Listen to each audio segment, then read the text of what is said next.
శుక్లాంబరధరం విష్ణుం శశివర్ణం చతుర్భుజం ప్రసన్నవదనం ధ్యాయేత్ సర్వవిఘ్నోపశాంతయేత్. వ్యాసాయ విష్ణురూపాయ వ్యాసరూపాయ విష్ణవే నమో వై బ్రహ్మనిధయే వాసిష్ఠాయ నమో నమః. విమలపటి కమలకుటి పుస్తకరుద్రాక్షసస్తహస్తపుటి కామాక్షి పక్ష్మలాక్షి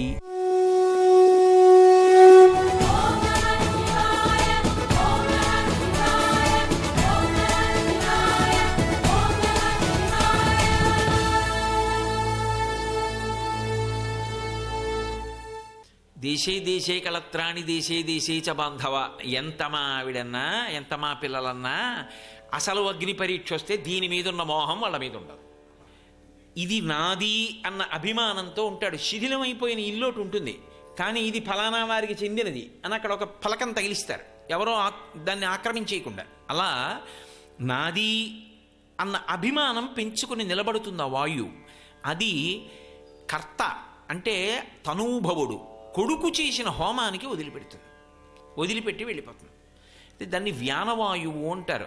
దానికి స్థానం లేదు. ప్రాణవాయువుకి హృదయస్థానం, అపానవాయువుకి గుదస్థానం, వ్యానవాయువు మాత్రం శరీరం అంతా నిండి ఉంటుంది. అది అలాగే ఉదానము అని ఒక వాయువు, అది మహోపకారం చేస్తుంటుంది. ఏమిటది చేసే మహోపకారం అంటే అసలు మనుష్య ప్రాణికి ఇవ్వబడినటువంటి ఒక పరమాద్భుతమైనటువంటి పరికరం ద్వారా మాట బయటికి వచ్చేట్టు చేసే వాయువే ఉదానవాయువు. అది కింద నుంచి పైకి ఎక్కుతుంది, మూలాధార చక్రం దగ్గర నుంచి పైకి ఎడుతుంది. పైకి వెళ్ళి ఈ నోటి గుండా మాట రావాలి కదూ, స్వరపేటిక దగ్గరికి వచ్చి నాకు ఒక భావన వచ్చిందనుకోండి, ఇది మాట్లాడదామని, ఆ భావన స్వరపేటికకి తగిలి రాపిడి చెందుతుంది. రాపిడి చెందితే అది తగిలింది అంటారు, ఆహతం. అందుకే మీరు శబ్దము యొక్క ఉత్పత్తి యందు చూడండి, రెండు కలిసి ఉరిపిడి పడకపోతే పుట్టదు శబ్దం. వయలిన్ అన్నాను అనుకోండి, రెండు రాపాడిస్తే వస్తుంది. వీణ గోటితో మీటి పెనగితే వస్తుంది. వేణువు ఊది కన్నంలోంచి బయటికి వచ్చి ఒరిపిడి చెందితే వస్తుంది. మాట గాలి స్వరపేటిక ఒరిపిడి చెందితే వస్తుంది. శంఖము గాలి శంఖంలోకి ఊది ఒరిపిడి చెందితే వస్తుంది. శబ్దోత్పత్తి యందు రెండు కలిసి ఒకదానితో ఒకటి ఒరిపిడి చెందుతాయి, దాని చేత ఉత్పత్తి అవుతుంది. అలా ఒరిపిడి చెందడానికి పైనుంచి కిందకెడితే వాయువు ఉత్పత్తి అవ్వదు. అందుకే మీరు చూడండి, ఊపిరి పీలుస్తూ మాట్లాడండి అన్నారు అనుకోండి, మాట్లాడలేరు. నేను మాట్లాడేటప్పుడు మధ్య మధ్యలో చిన్న విరామం ఉంటుంది, కానీ అది మీకు ఉపన్యాసంలాగే ఉంటుంది. అది దేనికి అంటే నేను ఊపిరి తీసుకుంటూ ఉంటాను. తీసుకోకుండా ఎలా? నేను తీసుకున్న ఊపిరినే వాక్కుగా మళ్ళీ మార్చి వ్యయం చేస్తాను అన్నప్పుడు కిందకెడుతుంది. వాక్కుగా వచ్చేటప్పుడు పైకి ఎక్కుతుంది. మూలాధార చక్రం దగ్గర నుంచి పైకొచ్చి స్వరపేటిక యందు ఆఘాతమవుతుంది, కొట్టుకుంటుంది. కొట్టుకున్నప్పుడు ఏమవుతుందంటే నాలుక నర్తించి ఎక్కడెక్కడెక్కడెక్కడ తగులుతోందో అప్పుడు వర్ణ సముదాయమై అక్షరములై, అక్షరములు పదములై, పదములు వాక్యములై నాలోంచి బయటికి వచ్చి ఆకాశమునందు శబ్దగుణకమై ప్రయాణం చేసి చెవుల గుండా మీలోకి వెళ్ళి నాలోని భావన మీలోని భావన ఒకటై సభాభ్య సభాపతిభ్యశ్చవో నమో నమో. అది యజుర్వేదం. రుద్రాధ్యాయం తెల్లవారితే అభిషేకం చేస్తాం కదా, సభాపతి సభ ఒక్కటవుతాయి. నా అభిప్రాయం మీ అభిప్రాయం అవుతుంది.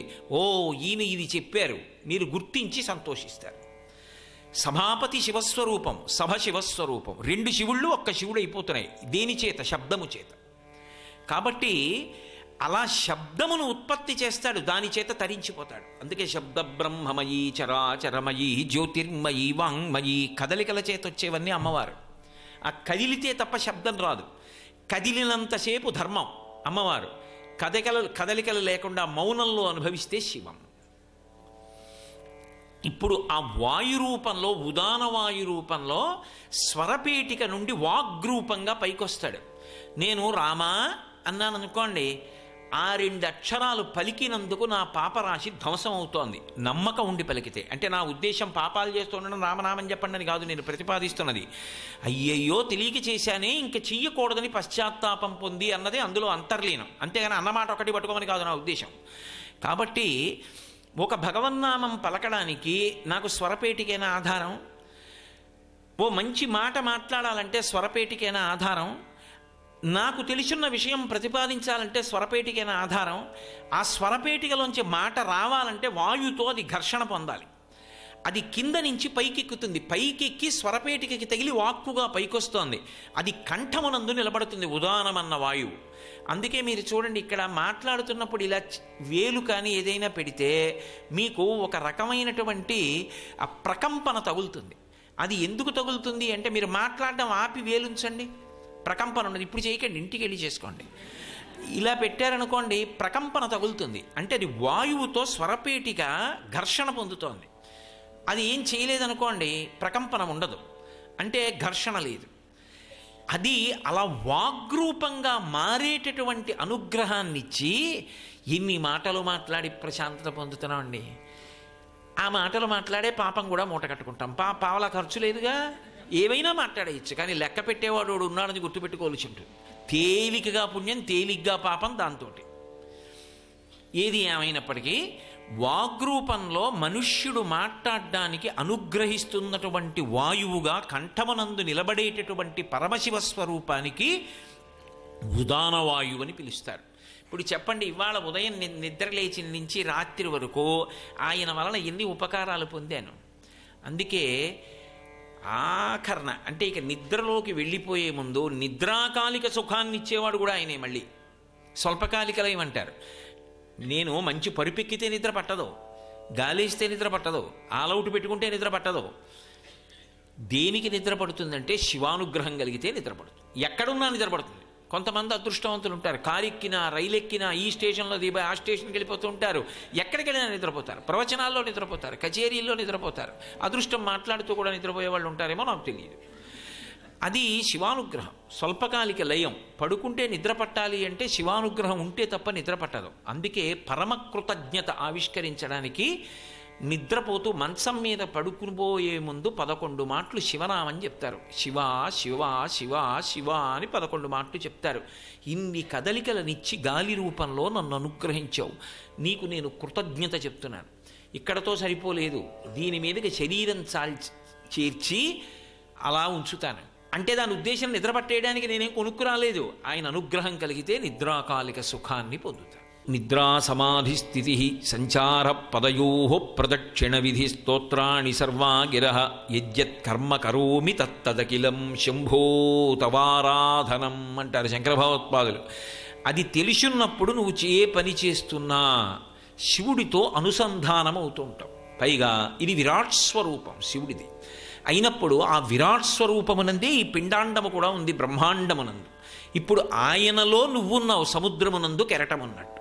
సముద్రము లేని కెరటం ఉంటుందా? కెరటం పుట్టేది సముద్రంలో, కెరటం పెరిగేది సముద్రంలో, కెరటం ప్రయాణం చేసేది సముద్రంలో, కెరటం విరిగిపోయేది సముద్రంలో, కెరటం కలిసిపోయేది సముద్రంలో. కెరటం అన్నది సముద్రం కన్నా వేరుగా మాట వినపడుతుంది, కానీ నిజానికి కెరటం కన్నా సముద్రం వేరే లేదు. సముద్రము లేని కెరటము లేదు, కెరటములు లేని సముద్రం మాత్రం ఉంటుంది. లోపలికెడితే ఓడలో వెళ్ళే వాళ్ళకి బాగా తెలుస్తుంది, ఒడ్డున కూర్చునే వాళ్ళకి కెరటాలే తెలుస్తాయి కదూ. కాబట్టి మనం జీవుడు కెరటం లాంటివాడు, శివుడు సముద్రం లాంటివాడు. ఆయనలో పుట్టి ఆయనలో పెరిగి ఆయనలో విరిగి ఆయన ఎందే పడిపోతుంటాం. కాబట్టి శివ మీకు కృతజ్ఞత 11 సార్లు శివనామని చెప్తాం. అయినప్పుడు ఇప్పుడు ఆయన వాయురూపంతో ఉన్నాడు. ఆ వాయురూపంతో ఉండి ఉదానము అన్న పేరుతో కంఠమును అలంకరిస్తాడు. ఇప్పటికి మీకు నేను 3 రూపాలు చెప్పాను. ప్రాణముగా హృదయస్థానము, అపానముగా గుదస్థానము, అలాగే ఆయన సమానముగా శరీరమునంతటినీ ఆవహించి ఉంటాడు. ఉదానముగా 4వ స్థానము కంఠమునందు ఉంటాడు. ఇక ఇంకొకటి కూడా ఉంటుంది, ప్రధానమైనటువంటి రూపం. ఏది అంటే ప్రాణ, అపాన, ఉదాన, సమాన, వ్యాన. ఇందులో ఆయన శరీరాన్నంతటినీ కూడా రక్ష చేస్తాడు. సమానవాయు రూపంలో ఉంటాడు. ఆ సమానవాయు రూపంలో ఉన్నప్పుడు నాభీస్థానంలో ఉంటాడు. నాభీస్థానమునందుండి జీర్ణమైనటువంటి పదార్థంలో ఉన్న శక్తినంతటినీ కూడా కండరములతో లాక్కుంటాడు. ఈ లోపల కవ్వం తిరిగితే ఎలా చిలుకుతుందో అలా చిలుకుతాయి కండరాలు. చిలికిన తరువాత అందులోంచి శక్తితో కూడుకున్నటువంటి పదార్థం, ముఖ్యమైనటువంటి పదార్థం, శక్తినిచ్చేది తేలుతుంది. దాన్ని లాక్కుంటాయి ఆ కండరాలు. లాక్కుని ఒక్క ఇక్కడ పెట్టుకోదు, శరీరానికి అంతటికీ కూడా శక్తిని పంచుతుంది. అలా ఈ శక్తినంతటినీ పంపిణీ చేసేటటువంటి వాడిగా, తిన్న ఆహారములో ఉన్నటువంటి శక్తిని లాక్కునేవాడిగా నాభీస్థానమునందు వాయు రూపంలో కూర్చుంటాడు. అలా కూర్చున్న వాడిని సమానము అని పిలుస్తారు. రెండవ ఉపకారం ఇంకొకటి ఉంటుంది, అనుషంగిక ప్రయోజనం అంటారు. అది ఏ ప్రయోజనం చేస్తాడంటే, శరీరం పెరుగుతున్నప్పుడు పెరుగుతున్నవి ఏవేవి ఎలా పెరగాలో అలాగే పెరిగేటట్టు చూస్తాడు. సమానము అన్న మాటలో అర్థం అది. గోళ్ళు ఉన్నాయనుకోండి, ఒక గోరే పెరిగి మిగిలిన గోళ్ళు పెరగకపోతే వ్యాధి. అన్ని గోళ్ళు పెరగాలి. వెంట్రుకలు ఉన్నాయనుకోండి, అన్ని వెంట్రుకలు పెరగాలి. మళ్ళీ వెంట్రుకలలో కొన్ని వెంట్రుకలు పెరగకూడదు, ఈ వెంట్రుకలు పెరుగుతాయి. కను రెప్పకి చివర కొన్ని వెంట్రుకలు ఉంటాయి, అవి పెరగకూడదు. అవి పెరిగిపోయి జడలేసుకోవడాలు పూలు పెట్టుకోవడాలు ఉండవు వాటికి, అవి అంతే అలాగే ఉండాలి. అది కూడా ఏమి పరమేశ్వర అనుగ్రహం అండి. ఎక్కడ దర్శిస్తాం శివుణ్ణి? ఇక్కడున్నాడు ఆయన. కంటి రెప్ప చివర ఉండే వెంట్రుక ఇలా వాలదు. ఏదో శ్రీశైలంలో నీటిని విడుదల చేస్తే ఇలా పడి ఇలా లేస్తుందే, అలా అలా ఇలా ఉంటుంది. అది ఇప్పుడు మనం కొత్తగా తీగ కంచె వేసి రక్షిస్తున్నాం అంటాం. అది మొట్టమొదట శివుడు పెట్టిన ప్రక్రియ. కను రెప్ప ఇలా మూసి పడుకున్నాను అనుకోండి, నిద్రపోతే ఇలా అడ్డొచ్చి ఇలా లేచి నిలబడి ఉంటాయి. వైర్ ఫెన్సింగ్ వేశారంటారు, అందులోంచి ఏది కూడా దాటి కంటి లోపలికి ఇక ప్రవేశించడానికి వీల్లేదు. ఎందుకంటే అది సర్వేంద్రియాణం నయనం ప్రధానం, అంత రక్షణ కవచం పెట్టాడు ఆయన. ఆ వెంట్రుకలు పెరగడానికి వీల్లేదు. ఈ వెంట్రుకలు సమానంగా పెరగాలి, గోళ్ళు సమానంగా పెరగాలి, చేతులు సమానంగా పెరగాలి, కాళ్ళు సమానంగా పెరగాలి. ఏవేవి ఎలా పెరగాలో అలాగే పెరిగేటట్టు అన్ని అవయవములకు సమానంగా శక్తిని పంపిణీ చేయాలి. అది తల నుండి అరికాలు వరకు రక్తం ఎక్కడెక్కడ ఎంత వెళ్ళాలో, ఎంత వేగంతో వెళ్ళాలో, ఎలా ప్రవహించాలో, వెంట్రుకల వంటి రక్తకేశనాళికలలో కూడా ఎక్కడెక్కడ రక్తం ప్రవహించాలో అక్కడక్కడ అలా ప్రవహించేటట్టుగా అవన్నీ నేను చూసుకుంటున్నానా? వీధిలో విషయాలన్నీ చూస్తాను కానీ అవన్నీ చూసుకుంటూ ఉంటాడు. అది సమాన వాయువు అంటారు. ఏం ఉపకారం ఇది చూసా, ఇవన్నీ విన్నాక మీరు ఒకసారి ఆ గుళ్ళోకి వెళ్లకుండా ఉండగలరా? అలా ఉంటే ఎందుకు లేండి. కాబట్టి సమాన వాయువుగా నాభీస్థానమునందుండి పచనమైనటువంటి శరీరంలో ఉన్నటువంటి శక్తిని శరీరావయవములకు పంపిణీ చేస్తున్నాడు. రెండు, అన్ని ఏవేవి పెరగాలో వాటిని సమానంగా ఎలా పెరగాలో అలా పెరిగేటట్టుగా శాసనం చేస్తున్నాడు. కుడికాలు 6 నెలలు పెరుగుతుంది, ఎడంకాలు 6 నెలలు పెరుగుతుంది అంటే చచ్చిపోతాడు మనిషి. అన్నీ ఏవి ఎలా పెరగాలో అలా పెరగాలి. అది చూస్తున్నాడు మహానుభావుడు, పరిపాలన చేస్తున్నాడు. అందుకని ప్రాణ అపాన వ్యాన ఉదాన సమాన వాయువులు అంటారు, పరిపాలన చేస్తుంటాడు. నాగ కూర్మ కృకర ధనంజయ దేవదత్తములని ఇంకొక 5 వాయువులుగా విడిపోతాడు. ఇవి ప్రధానంగా విడేటటువంటి 5. ఇంకొక 5 కూడా శరీర వ్యాపారములను నిర్వహిస్తాడు. నాగము అంటారు. నాగవాయువు ఏం చేస్తుంది అంటే, అది ఈ లోపల పదార్థం అయిపోయిందనుకోండి, శక్తి తగ్గిపోతోంది, మాకు శక్తిని ఇవ్వడానికి నువ్వేం పెట్టలేదు కాబట్టి నేను శోషించిపోతున్నాను అని చెప్తా ఇంద్రియాలు. దాన్ని తెలుసుకుంటుంది సమానవాయువు. ఇక్కడుంది కదా నాభీస్థానంలో, వెంటనే చెప్తుంది జీవుడికి, ఒరే లోపల పదార్థం అయిపోయిందిరా, మళ్ళీ పదార్థం వేయి, పచనం చేసి అన్ని అవయవాలకి అందిస్తాను. నువ్వు డబ్బు సంపాదించడం కోసం తినకుండా పరిగెడితే అలా తిను, కాస్త ఏదో పడయి లోపల అని లోపల మంట రూపంలో చెప్తాడు, ఆకలి రూపంలో చెప్తాడు కడుపులో. చెప్తే అప్పుడు మళ్ళీ అందులో కొంత పదార్థం పడేస్తే దాన్ని పచనం చేసి జీర్ణం చేసి శక్తిని మళ్ళీ అందిస్తూ ఉంటాడు. అలా అందించి మంట రూపంలో ఆకలేస్తోంది అంటారే, ఆ మంట పెట్టి పదార్థం అయిపోయిందని చెప్పి ఉపకారం చేస్తున్నవాడు నాగవాయువుగా ఉపకారం చేస్తాడు. కూర్మవాయువు అని ఒక వాయువు ఉంటుంది. నాగ కూర్మ కృకర ధనంజయ దేవదత్తములు అని. అందులో ఈ కూర్మవాయువు ఏం చేస్తుంది అంటే శరీరమునకు కాంతినిస్తుంది. ఈ కాంతి ఉపాసన బలాన్ని బట్టి పెరుగుతుంటుంది. ఒక్కొక్కడు చూడండి, చూస్తే అబ్బా ఏమి మూర్తిరా అనిపిస్తుంది. చూసేటప్పటికే మనశ్శాంతి కలుగుతుంది. మీరు కొందరి దగ్గరికి వెళ్ళి కూర్చోగానే ఎంతో సంతోషంగా ఉంటుంది.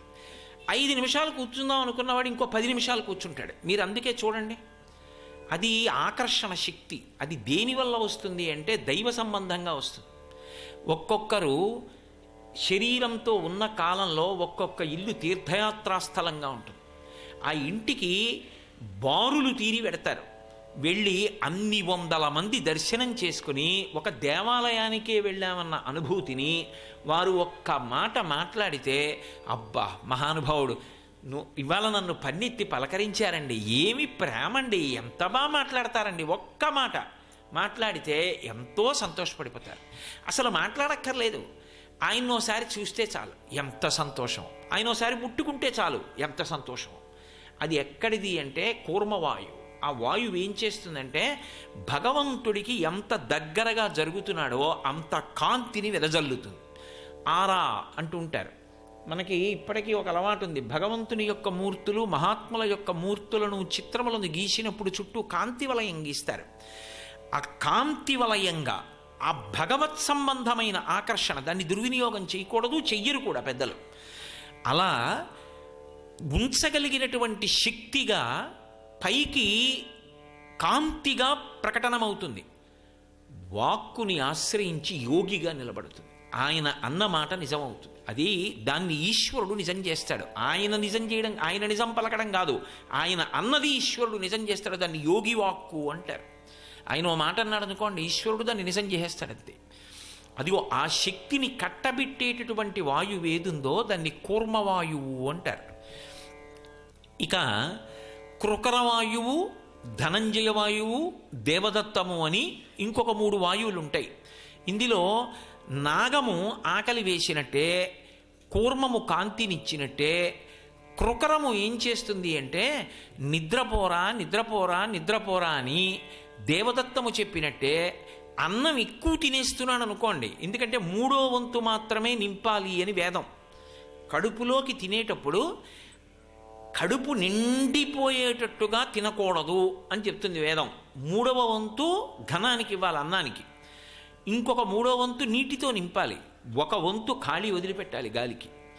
గాలికి చోటు వదిలిపెట్టలేదనుకోండి అజీర్ణం వస్తుంది. మళ్ళీ అది అపానవాయు రూపాన్ని పొంది కింద నుంచి వెళ్ళడం మొదలు పెడుతుంది. అది అనారోగ్య హేతువు. నువ్వు సరిగా తింటలేదు, నువ్వు తినేటప్పుడు నియమం పాటించట్లేదని గుర్తు.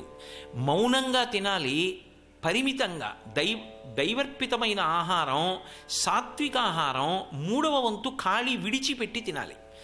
అందులో వాయు సంచారం ఉంటుంది, సమాన వాయు సంచారం. లేకపోతే మళ్ళీ అపానవాయువుగా ఆయన దేహాన్ని రక్షించవలసి వస్తుంది. కాబట్టి ఏమవుతుంది అంటే అలా ఎక్కువ తినేస్తున్నాడు అనుకోండి, దీనికి శత్రుత్వం ఉంటుంది నియంత్రణ లేనప్పుడు. ఇది రుచి కోసం తింటుంది. దీని పనే ఉందండి, ఓసారి మీద పడేసుకొని లోపల దోహేస్తుంది, బాగుందంటూ ఇంకా పెట్టు ఇంకా పెట్టు ఇంకా పెట్టు. అప్పుడు లోపల నుంచి శివుడు చెప్తాడు, అలా లోపలికి తొయ్యకు, 3వ వంతు అయిపోయింది, ఇంకో 3వ వంతు అయిపోయింది, మూడో వంతు అయిపోయింది, పైకి కూడా ఎక్కేస్తోంది, ప్రమాదం, ఇబ్బంది పడిపోతావు, ఇక వెయ్యవద్దు.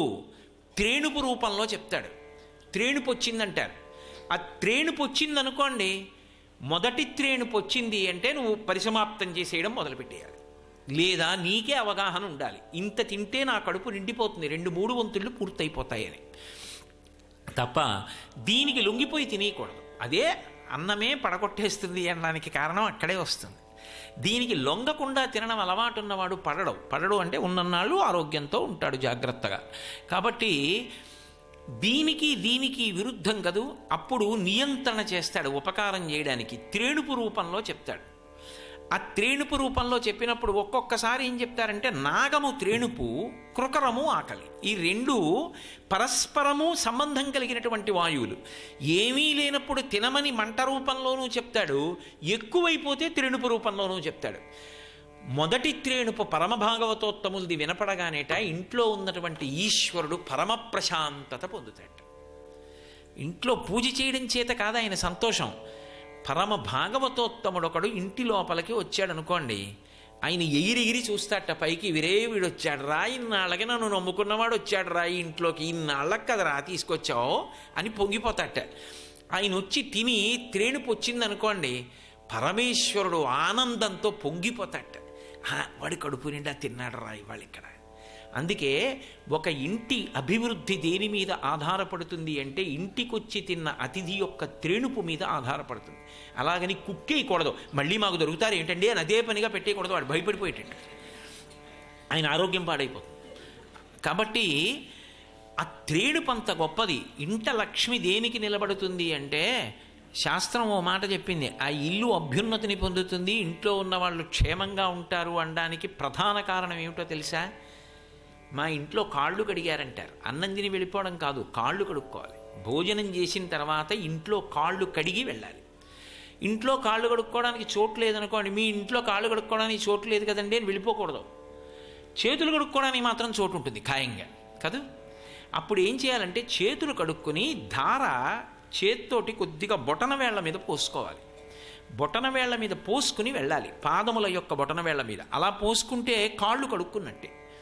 అప్పుడు ఏమవుతుందంటే ఆ ఇల్లు వృద్ధిలోకి వస్తుంది, ఆ ఇంట్లో ఉన్న వాళ్ళు క్షేమంగా ఉంటారు. అతిథిగా వెళ్ళిన వాడికి కర్తవ్యం అది. కాబట్టి తినకపోతే తినమని చెప్తాడు ఆకలి రూపంలో, ఎక్కువ తింటే ఇక చాలరా పోషేయికు లోపలని చెప్పి త్రేణుపు రూపంలో చెప్తాడు. సర్వం శ్రీ ఉమామహేశ్వర పరబ్రహ్మార్పణమస్తు. స్వస్తి.